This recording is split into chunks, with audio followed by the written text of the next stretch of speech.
नाही।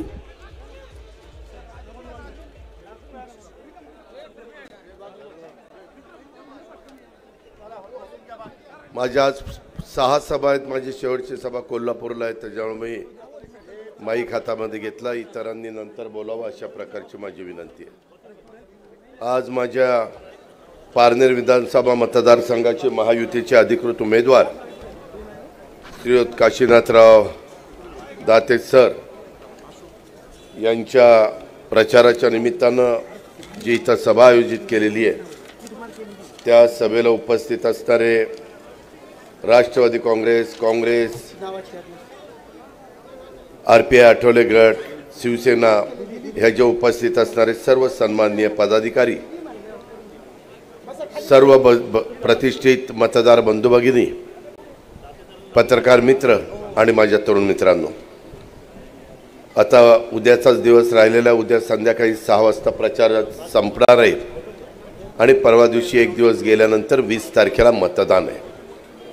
सकाळी 7 ते संध्याकाळी 6 पर्यंत 20 तारखेला मतदान आहे। आपल्या सगळ्या महाराष्ट्रातल्या जनतेला निर्णय घ्यायचा आहे, पारनेरकरांना निर्णय घ्यायचा की उद्याची 5 वर्षाकरता आपला लोकप्रतिनिधी कोड असावा, कोड असावा। मित्रांनो, आज स्वर्गीय बाळासाहेब ठाकरे यांची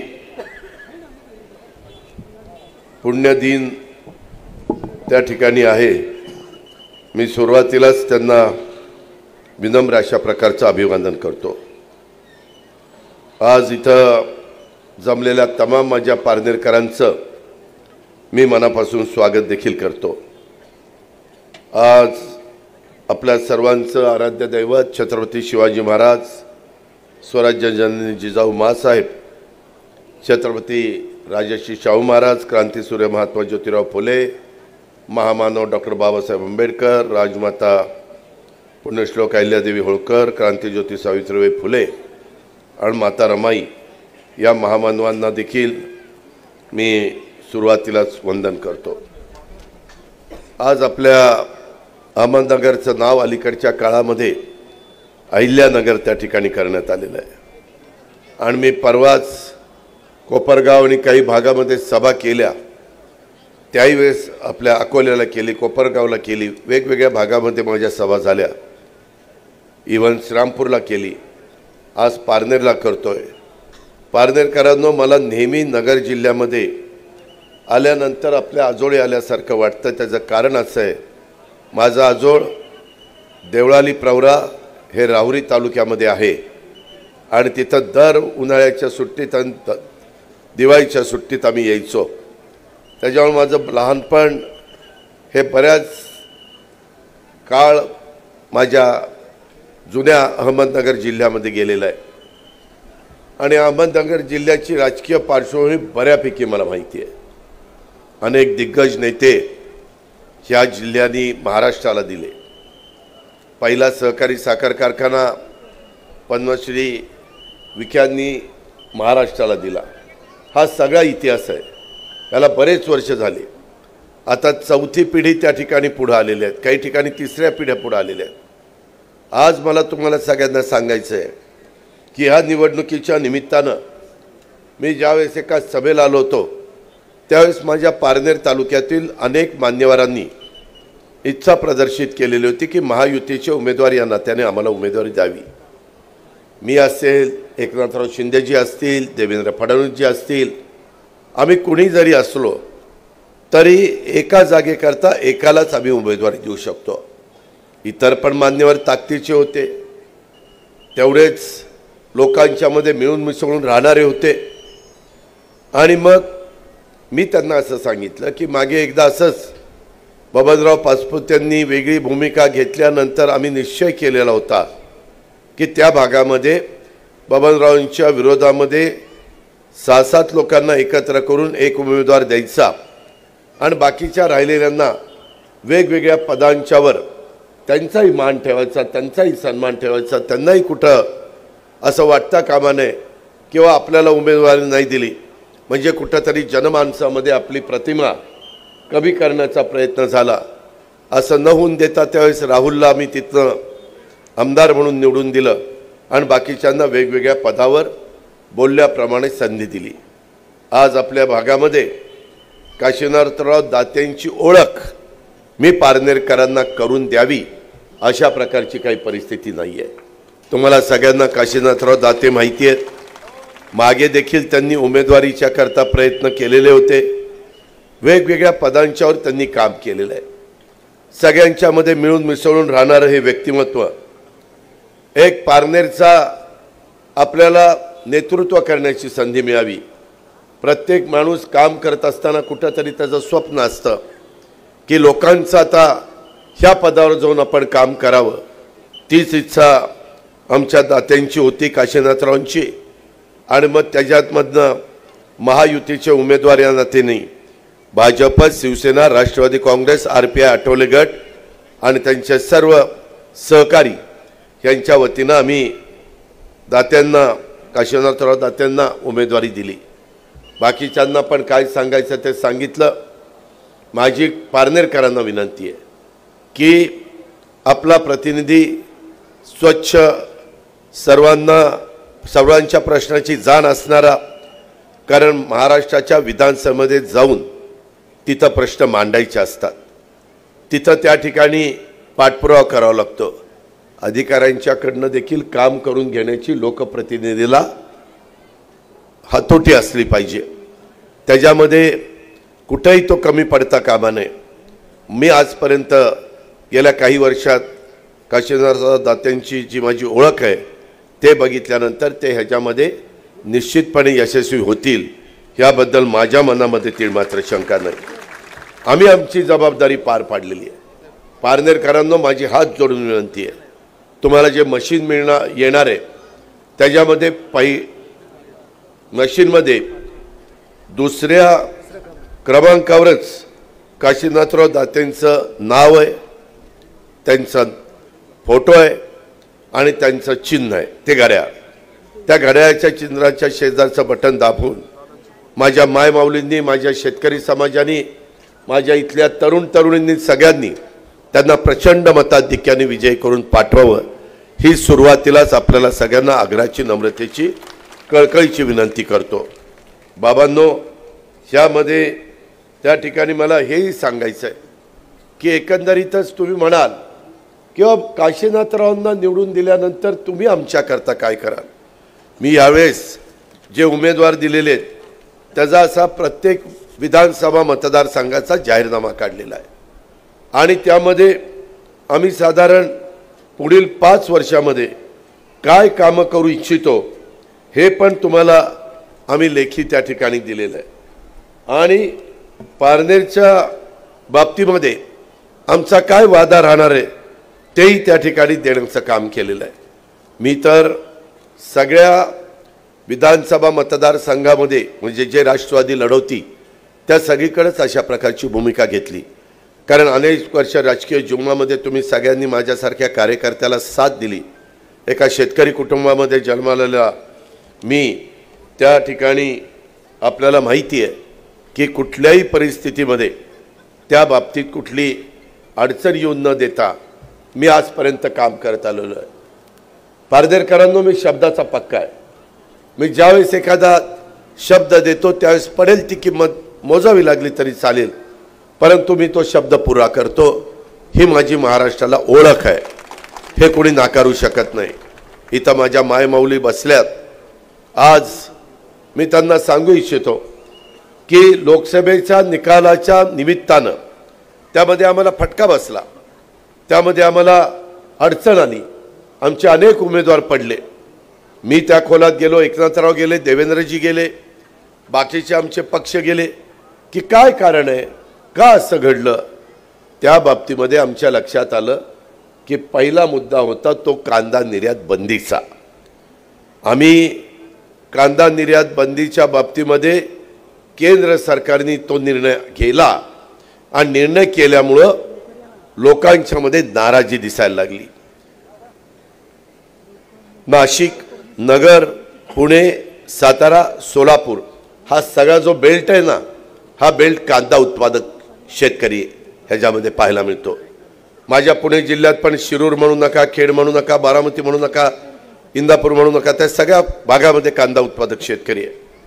आणि मग आम्ही केंद्राशी बोललो की ज्या काही त्रुटी आपल्याकडनं राहिल्या आणि आपल्या खासदाराचा महायुतीचा पराभव झाला, मताचा फरक फक्त 0.6%, 0.6% मतं महाराष्ट्रात आम्हाला कमी पडली, आघाडीला जास्त पडली आणि त्याच्यामध्ये हा सगळा दणका बसला.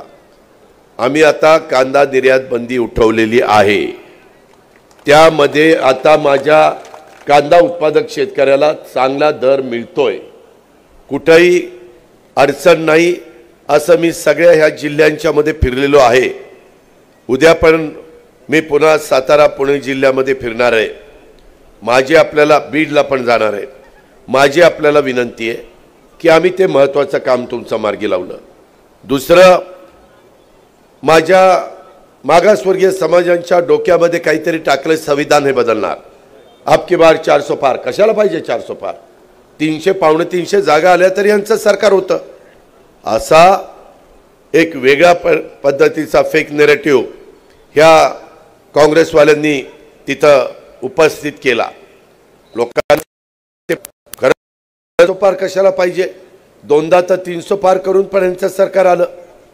सांगितलं की 400 पार ह्याच्याकरता पाहिजे, संविधान बदलायचं आहे, आरक्षण काढायचं आहे, घटनेमध्ये बदल करायचा आहे आणि मग मात्र माझ्या मागासवर्गीय समाजाचं एक दैवत सगळ्या महाराष्ट्राचं अशा भारतरत्न डॉक्टर बाबासाहेब आंबेडकरांच्या बाबतीमध्ये ही जर लोक अशा करत असतील तर आपण गप्प बसायचं नाही. हा एक संदेश तिथं गेला. वास्तविक ह्याच काँग्रेसवाल्यांनी बाबासाहेब आंबेडकर साहेबांना दोनदा पराभूत केले आणि त्यांच्या विरुद्ध उमेदवार दिले. म्हणजे तिकडं त्यावेळेस एक केलं आणि आता मात्र सहानुभूती मिळवण्याचा प्रयत्न करतायत. आम्ही सगळ्यांनी सांगितलं की असं होऊ शकत नाही. संविधान 140 कोटी जनतेला इतकं उत्तम, इतकं चांगलं आहे की त्याच्यामध्ये कुठल्याही प्रकारे कुणाच्याही मनामध्ये, आम्ही तर सगळीकडे सांगतो, आत्ता तुम्हालाही सांगतो, जोपर्यंत चंद्र सूर्य आहेत तोपर्यंत बाबासाहेब आंबेडकरांच्या संविधानाला कोण मायेचा लाल हात लावू शकत नाही. एवढं स्पष्ट सांगितलं. न्यायदेवतेच्या हातात आता संविधान दिलंय. तिचे पट्टी बांधलेली होती, डोळे ते खोललेले, तिनं उघड डोळ्यांनी संविधानाचा आदर करून न्याय द्यावा ही त्याच्या पाठीमागची भूमिका आहे. आज आम्ही सगळ्या जिल्ह्यात संविधान भवन बांधतोय. त्याच्यानंतर दुसऱ्या टप्प्यात आम्ही तालुक्यामध्ये संविधान भवन बांधणार आहोत. ही आमची भूमिका आहे. त्यामुळे तोही मुद्दा आता कुणी गैरसमज करून घेण्याचं कारण नाही. कुठेही आरक्षण बदलण्याचा प्रश्न नाही. कुठेही घटनामध्ये काही बदल करण्याच्या संदर्भातला प्रश्न नाही. जर काही एखादी किरकोळ असेल तर त्याच्याबद्दलचा निर्णय पार्लमेंट घेते आणि ते सगळ्यांना मान्य असेल तरच त्याच्यात किरकोळ दुरुस्ती करता येते. आतापर्यंत देशाला स्वातंत्र्य मिळाल्यापासून अनेकदा अनेक पंतप्रधानांच्या काळात किरकोळ दुरुस्त्या केल्या गेलेल्या आहेत. हेही आपल्याला विसरता येणार नाही. तिसरा, माझ्या मुस्लिम समाजाला असं भासवलं, म्हणले आपकी बार 400 पार. आता 400 पार झालंय की हिंदू राष्ट्र जाहीर करणार, तुम्हाला सगळ्यांना गोळा करणार, तुम्हाला म्हणजे मायनॉरिटीला आणि पाकिस्तान बांगलादेशला पाठवून देणार. आता काय कपाळ माझं, असं कोणी करू शकतं का? असं होऊ शकतं का? वाटेल ते सांगितलं, मुद्द्याचं दिलं सोडून. आज पण मी जनसन्मान यात्रेच्या निमित्तानं महाराष्ट्रामध्ये फिरतोय गेले 2-2.5 महिने 3 महिने, पण कधी मी विरोधकांच्यावर टीका करण्याच्या भानगडीत पडलो नाही. आमचं काम बोलतं. आम्ही उद्याच्याला काय करणार आहे ते आम्ही सांगतो आणि लोकसभेच्या निवडणुका झाल्यानंतर आम्ही दिलेले योजना त्या आम्ही तुम्हाला दाखवत सांगतो आणि त्या योजना पुढे 5 वर्ष चालू ठेवायच्यात हे आम्ही विचारतो. तुम्ही चालू ठेवा म्हणला तर आम्ही मग पुढची गोष्ट बोलतो. आज देखील माझ्या मायमाऊलींना ही रोजगार हमीच्या कामावर जाते, खुरपणीला जाते, धुणंभांडी करते, झाडू पोछा करते, त्याच्या संदर्भातल्या काही भागामध्ये जाऊन घरांमध्ये स्वयंपाक करून देते. जेवढे काही कष्ट येतील ती माझी मायमाऊली घेत असते. आपण उघड्या डोळ्यांनी बघतो. कधी आपण विचार केला नाही की या मायमाऊलीच्या मनात देखील कधीतरी एक आपलेपणाची भावना मला स्वतःला पारनेरच्या बाजारामध्ये जाऊन काहीतरी घ्यावं असं तिच्या मनात येत असेल असं कधी आपण विचार केला नाही। तिनं नुसतं लग्न झाल्यानंतर त्या घरची लक्ष्मी म्हणून यायचं आणि राब राब राब सकाळ पहाट झाल्यापासून रात्री झोपेपर्यंत सगळ्यात जास्त कष्ट घेण्याचं काम कोण करत असतं तर ती त्या घरामध्ये आलेली लक्ष्मी म्हणजेच त्या घरची सून करत असती। हे तुम्हाला मला नाकारता येणार नाही।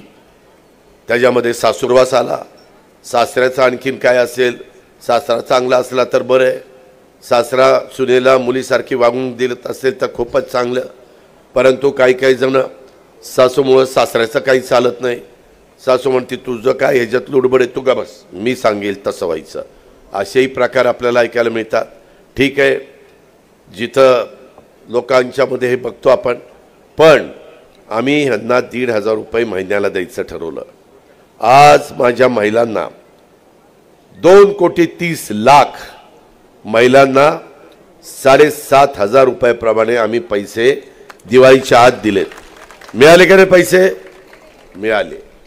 कुठेही आम्हाला खोटं पाडलं, आम्हाला विरोधक म्हणले यांनी तिजोरीची दिवाळखोरी काढली, राज्याला कंगाल केलं, सगळं वाटोळं केलं, राज्य कर्जबाजारी केलं। पारनेरकरांनो, मी देखील 1991ला त्यामध्ये बारामती तालुक्याचा खासदार झालो आणि नंतर लगेचच आमदार झालो, कारण साहेब संरक्षण मंत्री म्हणून गेल्यानंतर त्यांना खासदार होणं क्रमप्राप्त होतं। मी राज्यमंत्री झालो, नाईक साहेबांच्या मंत्रिमंडळात मला आमदार होणं गरजेचं होतं। तेव्हापासून मी काम करतोय। मी नेहमी माझ्या भागातल्या संस्था मी चांगल्या चालवतो, माझ्या तालुक्यातल्या, त्याच्यामध्ये जेवढा भाव उसाला देता येईल, जेवढा दुधाला देता येईल, खरेदी विक्री संघाच्या माध्यमातून माझ्या शेतकऱ्यांना चांगलं बी बियाणं, औषधं, खतं ह्या सगळ्या गोष्टी देता येईल, त्याच्यामध्ये आमच्या मार्केट कमिटीतनं त्यांच्या मालाला चांगल्या प्रकारची बाजारपेठ मिळेल, पैसे रोख मिळतील, तिथं हमाल, मापाडी, व्यापारी आणि माझे शेतकरी असं सगळ्यांचं एक चांगला समन्वय मी त्या ठिकाणी साधतो। माझी पुणे जिल्हा मध्यवर्ती सहकारी बँक राज्यामध्ये उत्कृष्ट बँक आहे, बारामती बँक उत्कृष्ट आहे, ह्या सगळं आम्ही केलं आहे। तुम्ही येऊन बघा, परंतु ते बाकीकडे पण झालं पाहिजे। आपल्या इथं पतसंस्थांचं जाळं मोठं आहे, पतसंस्थांची काय अवस्था आहे तुम्हाला माहिती आहे, त्या खोलात मी जात नाही का, तर त्याच्यामध्ये टीका टिप्पणी करण्याची ही वेळ नाही आहे, पण ही परिस्थिती आहे। आपल्या संस्था कशा चालल्यात, आपल्या इथं कारभार कसा चालला आहे, आपल्या इथं इंडस्ट्री येते त्यावेळेस त्या इंडस्ट्रीला सर्वतोपरी सहकार्य होतं आहे का, इथं कुणाची दादागिरी आहे का, इथं कुणाची दहशत आहे का, इथं त्या ठिकाणी लोकांना खुलेपणाने मनमोकळेपणाने राहता येतं का, त्याच्यामध्ये कुणाची अडचण नाही ना, ह्या सगळ्याचा विचार तुम्ही साकल्याने करा। काय परिस्थिती आहे, आज आम्ही यांना त्या ठिकाणी लाडकी बहीण योजनेचे पैसे दिले, 3 गॅस सिलेंडर दरवर्षाला द्यायचा निर्णय घेतला, मुलींचं शिक्षण 50% आम्ही कॉलेजचा खर्च करायचो, आता 100% करायचा निर्णय घेतला। जन्माला आल्यानंतर ती मुलगी 18 वर्षाची होईपर्यंत 1,01,000 रुपये त्या मुलीला मिळतील अशा प्रकारची व्यवस्था आम्ही केली। त्याचबरोबर माझ्या बांधवांच्या करता 3, 5, 7.5चं लाईट बिल माफ केलं। झिरोची बिलं आलीत का? आली, झिरोची बिलं आली। मी तुम्हाला सांगतो, मागचं बिल भरायचं नाही, तेही सगळं क्लिअर केलंय। तुम्ही बिल बघा, ते जेवढं तुमचं काही बिल होतं तेवढं सगळं राज्य सरकारने भरलं आणि आता 0000चं बिल दिलेलं आहे। ते विरोधक काय करतात, अरे यांनी चालू बिल माफ केलंय, मागच्या बिलाचं काय, अरे मागचं बिल पण आम्ही त्यांचं घेणार नाही, ते पण सगळं क्लिअर करून टाकलं। आम्ही शेतकरी ना बाबा, मलाही माझ्याकडे पण मोटारी आहेत ना, माझाही ऊसाचा डेअरीचा आणि त्या ठिकाणी फळबागांचा व्यवसाय आहे, त्यामुळे मला ह्याच्यातल्या खाचा कोणा माहिती आहेत, त्याकरता आम्ही अशा प्रकारचा निर्णय घेतला। 14,000 कोटी रुपये, 15,000 कोटी रुपयाचं बर्डन आम्ही त्या ठिकाणी स्वीकारलं। माझ्या बळीराजाकरता, माझ्या शेतकऱ्याच्या करता 1 रुपयामध्ये पीक विमा दिला, 7 रुपये लिटरला आता अनुदान देतोय। काही शेतकरी म्हणतील की अलीकडे अनुदान आलं नाही, बरोबर आहे, आचारसंहिता सुरू झाल्यामुळं आम्हाला वैयक्तिक लाभ तुम्हाला देता येत नाही, तुमच्या अकाउंटला पैसे पाठवता येत नाही, आम्ही सोसायटीमार्फत दूध संघामार्फत आता पैसे पाठवायचं बंद केलं आहे, त्यांना रेकॉर्ड मागितलं आहे, त्या शेतकऱ्याचं नाव, त्याचं 15 दिवसात आलेलं दूध आणि त्याला गुणिले 7 रुपये असे मागचं 5ने केलं, आता 7ने करतोय, ते पैसे आम्ही तुम्हाला देतो। ह्या गोष्टी सगळ्या पारदर्शक केल्या। ह्यांचे पैसे डायरेक्ट डीबीटीला, ह्यांच्या अकाउंटला, मध्यस्थी नाही। 3 गॅस सिलेंडरचे पैसे डायरेक्ट त्यांना, मध्यस्थी नाही। त्या मुलींना 1,01,000 मध्यस्थी नाही, डायरेक्ट तिच्या अकाउंटला। त्याच्यामध्ये मुलींचं शिक्षण राहिलेले 50% द्यायचं, त्याच्यामध्ये तुमच्या हातात नाही, त्या कॉलेजला। आम्हाला कळलं पाहिजे की काय शिकती आणि कॉलेज किती पैसे घेते, नाहीतर काही कॉलेज अक्षरशः लुटतात। शेवटी हा जनतेचा पैसा आहे, हा काही कुणाच्या घरचा पैसा नाही आहे। पैसा उपयोग नीट झाला पाहिजे। तसं तुमचं बिलाचा प्रश्नच नाही, आता बिल झिरोचंच येणार आहे।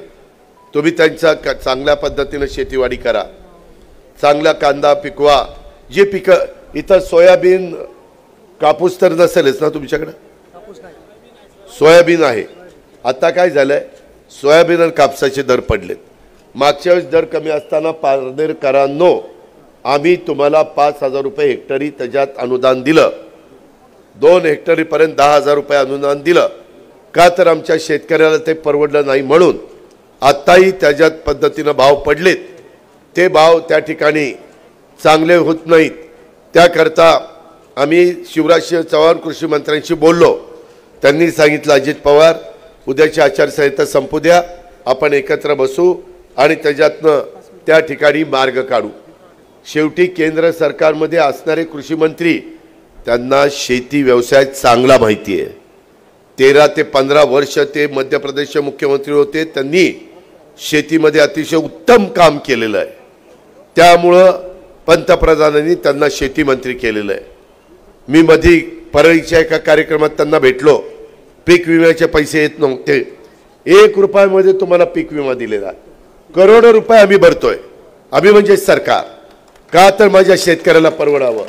मित्रांनो, आत्ता माझ्या माहितीप्रमाणे पारनेर तालुक्यामध्ये जे नुकसान झालं, यंदा काही ठिकाणी पाऊस जास्त झाला, पिकं त्या पाण्यामध्ये राहिल्यामुळं कुजून गेली मुळ्या आणि पिकं खराब झाली, तिथं पीक विम्याचे 126 कोटी रुपये आत्तापर्यंत तुम्हाला मिळालेले आहेत। 126 कोटी, रक्कम छोटी नाही, अजून राहिलेले त्या ठिकाणी मिळतील। आपण त्या बाबतीमध्ये काळजी करू नका। एवढ्यावरच नाही, तुमचं त्या बाबतीमध्ये माझ्या डिप्लोमा डिग्री आणि 12वी झालेल्या मुलांना मुलींना आम्ही आता प्रशिक्षण देतोय। तिनं जे शिक्षण घेतलंय, आता पुढे तिला जो व्यवसाय करायचा आहे त्याचा अनुभव घे त्या मुलांनी किंवा तिनं, आणि त्यांना 12वी असेल तर 6,000 रुपये मानधन 6 महिन्याकरता, डिप्लोमा असेल तर 8,000 रुपये मानधन शिकायचं तिनं, आणि सरकार त्याच्याबद्दल तिला पुरस्कृत करतंय किंवा त्याला, आणि ग्रॅज्युएटवाल्याला 10,000 असाही आम्ही त्या योजना आणलेली आहे। ह्या सगळ्या योजना ह्याला 75,000 कोटी रुपये लागत आहेत। ह्यांनी पहिल्यांदा आमच्यावर टीका केल्या, ह्या टीका केल्यानंतर त्या बाबतीमध्ये आम्ही ऐकत होतो आणि आम्हाला तुम्हालाच द्यायला 75,000 कोटी वर्षाला लागत आहेत। मी कुठेही अडचण येऊन दिलेली नाहीये, पगार थांबवलेले नाहीत, वेळचे वेळेला पगार करतोय, पेन्शन वेळचे वेळेला देतोय। ह्या सगळ्या गोष्टी त्यांनी त्या ठिकाणी घेतलेल्या आहेत आणि अशा पद्धतीनं आम्ही सगळेजण काम करत असताना ह्यांनी सांगितलं महिलांना पैसेच मिळणार नाही, उगीचच चुनावी जुमला आहे। पैसे मिळाल्यावर म्हणले काढून घ्या काढून घ्या काढून घ्या, नाही तर परत घेतील। कशाला आम्ही परत घेतोय, कशाला त्या ठिकाणी आम्ही काढतोय? ह्या गोष्टीचा विचार आपण सर्व सहकारी मित्रांनी त्या ठिकाणी केला पाहिजे। अशा प्रकारची माझी आपल्याला सगळ्यांना आग्रहाची, नम्रतेची, कळकळीची विनंती आहे। आता त्यांनी आम्हाला वेगळ्या पद्धतीनं त्या ठिकाणी आम्ही त्याच्यामध्ये आता तुम्ही इथून पुढं त्या बाबतीमध्ये जर काम करायचं म्हटलं तर त्यांच्या लक्षात आलं की या योजनांना जर टीका केली तर आपण रॉंग बॉक्समध्ये जातोय। मग टीका करायचं बंद केलं, मग म्हणले की आता आम्ही त्यामध्ये आणखीन काही वाढवण्याचा प्रयत्न करणार। पारनेरकरांनो, त्यांनी जो कार्यक्रम दिलेला आहे तो कार्यक्रम तुमच्या इथं राबवायचा महाराष्ट्रात म्हटलं तर त्या सगळ्या कार्यक्रमाला 3 लाख कोटी रुपये लागतात। आपलं बजेट आहे 6.5 लाख कोटीचं, पगार आणि त्या बाकीच्याला 3-3.5 लागतात आणि ह्याला 3 लाख कोटी। राज्य कशावर चालवायचं? केंद्र सरकार त्यांच्या विचाराचं नाही, केंद्र सरकार आमच्या विचाराचं आहे। पारनेरकरांनो, आत्ता तुम्ही मधल्या काळामध्ये तुम्हाला आम्ही सुजय विखे पाटलांना खासदारकीची उमेदवारी दिली, तरुण होता, पहिली टर्म होती, तरी देखील तुम्ही त्यांना पराभूत केलं आणि दुसऱ्याला निवडून दिलं। काय साधलं तुम्ही? ती व्यक्ती केंद्रात गेली, काम करू शकते, सरकार त्यांच्या विचाराचं नाही, काहीच काम करता येणार नाही। सरकार जर सुजय विखे पाटील निवडून गेले असते तर त्यांनी अमित भाईंच्याकडनं, नितीन गडकरींच्याकडनं, शिवराज सिंग चौहानच्याकडनं, पियुष गोयलकडनं त्या योजना आपल्याला आणल्या असत्या ना। ह्याचा विचार तुम्ही कसा केला नाही? तुम्ही काय होतं, कधी कधी भावनेच्या आहारी जाऊन एक निर्णय घेऊन टाकता, परंतु नंतर त्याचा त्रास होतो। त्या पद्धतीनं आज गेलेला खासदार, बरं 5 वर्ष सरकार राहणार आहे, त्याच्यामध्ये 6 महिने झाले, अजून 4.5 वर्ष राहिली। उद्या देखील, आता पुन्हा सांगतोय, मी महाराष्ट्रात सगळीकडे फिरलोय, माझ्या अनेक सभा झाल्या, उद्या सगळ्या सभा संपतील त्यावेळेस माझ्या 58 सभा झालेल्या असतील। 58 ठिकाणी मी गेलोय। मी साधारण जनतेचा कल बघितलेला आहे, महिलांचा उत्साह बघितलेला आहे। मी महाराष्ट्रात अनेक निवडणुकांमध्ये फिरलो, परंतु एवढ्या संख्येने महिला कधी मला पाहायला मिळाल्या नाही। पुरुषांची संख्या जास्त असायची। काल जुन्नरच्या सभेत तुम्ही फोटो बघा, अतुल बेनकेच्या 60% महिला होत्या आणि 40% पुरुष होते। ह्याच्या चौपट किंवा पाचपट गर्दी असेल। तीच गोष्ट ह्या बाबतीमध्ये माझ्या खेडमध्ये गेलो असताना मला पाहायला मिळाली। आज महिलांच्या मध्ये उत्साह आहे, आज महिलांमध्ये एक आनंद आहे, समाधान आहे। आमची लाडकी बहीण लाडक्या भावाला त्याचं बटन दाबायला उत्सुक झालेली आहे। म्हणूनच माझ्या लाडक्या बहिणींना विनंती करेल की उद्याच्या 20 तारखेला जे मशीन असेल, वर्णन 2 नंबरला काशीनाथराव दाते यांचं नाव आहे, घड्याळाची खूण आहे, ते बटन दाबा। ते बटन दाबल्यानंतर पुढे 5 वर्ष तुमच्या योजना चालू।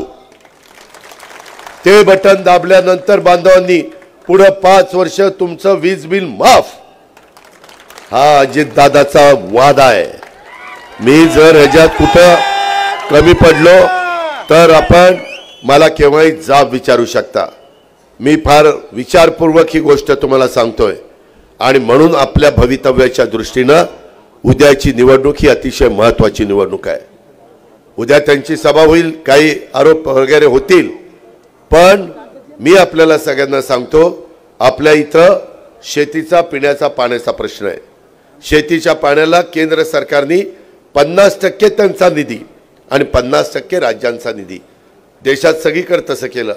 त्याच्यातनं मोठ्या मोठ्या योजनांची कामं चालू आहेत। हर घर नल अशा प्रकारची ती योजना आहे, त्याचा फायदा आपण घेऊया। पाण्याच्या संदर्भातला प्रश्न आहे, कानूर पठाराचं 1 TMC पाण्याचा बरेच वर्ष प्रलंबित आहे। आपलं केंद्र सरकार आपल्या विचाराचं आहे, आम्ही पश्चिमेकडनं पडणारं पाणी हे पूर्वेकडे आणून ते आमच्या नगर जिल्ह्याला, नाशिक जिल्ह्याला, ते पुढे मराठवाड्याला देण्याचा आमचा सगळ्यांचा प्रयत्न आहे।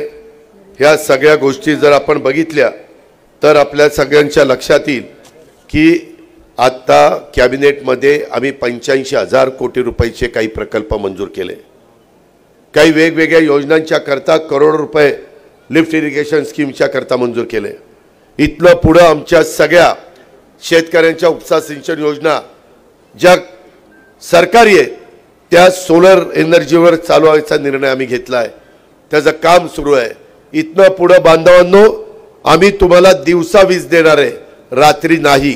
6 महिन्यांनी दिवस उजाडला शेतकऱ्यांनी रानात जावं, पंप चालू करावा, दिवस मावळला घरी यावं, पंप बंद करावा, बायका मुलांच्या मध्ये राहावं, जेवावं खावावं तिथं झोपावं आणि पुन्हा सकाळी कामाला जावं।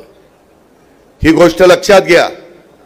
आता तुम्हाला तिकडे गेला तर रात्री कधी बिबट्या येतोय, कधी त्या ठिकाणी गवे येत आहेत, कधी त्या ठिकाणी साप विंचू काटे येत आहेत, कधी रानडुकरे येत आहेत। ही परिस्थिती आहे। म्हणून मार्ग काढण्याच्या करता राज्य सरकारने तो निर्णय घेतला। पंतप्रधानांच्या बरोबर मी काही मीटिंग केल्यात। पंतप्रधानांनी सांगितलं काळजी करू नका, जसं बिहारला आणि आंध्र प्रदेशला दिलं गेलं तसं अधिकचं आपण महाराष्ट्राला देऊ। महाराष्ट्रामध्ये गुंतवणूक सगळ्यात जास्त जगातनं जी गुंतवणूक येते, ज्याला FDI आपण म्हणतो, ती आज 1 नंबरला तुमचा माझा महाराष्ट्र आहे। आपण नंबर 1 ला आहोत। विरोधक सारखं टीका, महाराष्ट्र खाली गेलाय खाली गेलाय खाली गेलाय। अरे कुठं खाली गेलाय? उगीच काही खाली गेलाय खाली गेलाय खाली गेलाय। गुजरातला गेलं गुजरातला गेलं गुजरातला गेलं, काय गेलं गुजरातला? काही पण सांगायचं खोटं। एखादी गोष्ट 50 वेळा खोटी सांगितली की खरी वाटायला लागती। ह्या सगळ्या गोष्टी त्यांच्या आपण लक्षात घेतल्या पाहिजे। सरकार उद्याच्या 23 तारखेला मतमोजणी होईल, त्यावेळेस काही झालं तर महायुतीचंच सरकार 250 जागा घेऊन निवडून येणार आहे। 5 वर्ष पुन्हा आम्हीच आहोत, पण एक एक आमदार आमचा आला पाहिजे। एक मतानी वाजपेयी साहेबांचं सरकार पडलेलं होतं, आठवा। एक एक व्यक्ती महत्वाची असते आणि दाते यांना उमेदवारी दिलेली आहे, अनेक वर्ष थांबलेले आहेत। आता संधी आलेली आहे। तुमचाच घरातला माणूस हा आपल्या पारनेरकरांचं प्रतिनिधित्व करायला निघालाय, हे मनामध्ये आणून तुम्ही स्वतः उमेदवार समजून आपण उद्याच्या 20 तारखेला घड्याळाचं बटन दाबण्याचं काम त्या ठिकाणी करावं, अशा प्रकारची माझी आपल्याला सगळ्यांना विनंती आहे। माझं भाषण झाल्यावर आपले माजी खासदार सुजय विखे पाटील तुम्हाला मार्गदर्शन करणार आहेत। तुम्ही उठू नका। मला आता इथून पुढे शिरूरची सभा आहे, तिथून पुढे मला भोरची सभा आहे, फलटणची सभा आहे, वडगाव शेरीची सभा आहे आणि शेवटची माझी सभा चंदगड कोल्हापूरला आहे। एवढ्या सभा मला करायच्या, म्हणून मी आल्या आल्या माईक हातात घेतला। जे लोक आता थांबले त्यांनी काही ठिकाणी नाराज होऊ नये। कुठे विजय?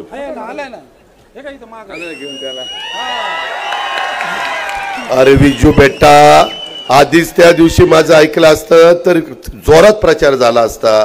आता राहिलेल्या 2 दिवसात 24 तास सगळ्यांनी काम करा आणि तो एक चांगला निर्णय घेतला। तू सुजय विखे पाटलांचं ऐकलं, राधाकृष्ण विखे पाटलांचं ऐकलं। आम्ही तुला कुठल्याही परिस्थितीमध्ये वाऱ्यावर सोडणार नाही, तू काळजी करू नको। तू किती अडचणीतनं गेलेला आहे, तुझं कुटुंब परिवार किती अडचणीतनं गेलेला आहे, त्याला कोण जबाबदार आहे हे सगळं आम्हाला माहिती आहे। त्याच्यामध्ये एकदा उद्याची 23ची निवडणूक होऊ दे आणि मग ते आहे आणि हम आहे। एवढं बोलतो आणि आपल्या सगळ्यांची रजा घेतो। जय हिंद जय महाराष्ट्र। सांगितलं मग अशी धन्यवाद दादा, आपण मोलाचं मार्गदर्शन केलं। या ठिकाणी विजय सदाशिव आवटी, जे आपले सर्वांचे परिचित विजूभाऊ आवटी यांनी आदरणीय काशीनाथ दाते सर यांना या निवडणुकीमध्ये पाठिंबा दिलेला आहे। आपण सर्वांनी टाळ्याच्या गजरामध्ये यांचं स्वागत करायचं आहे।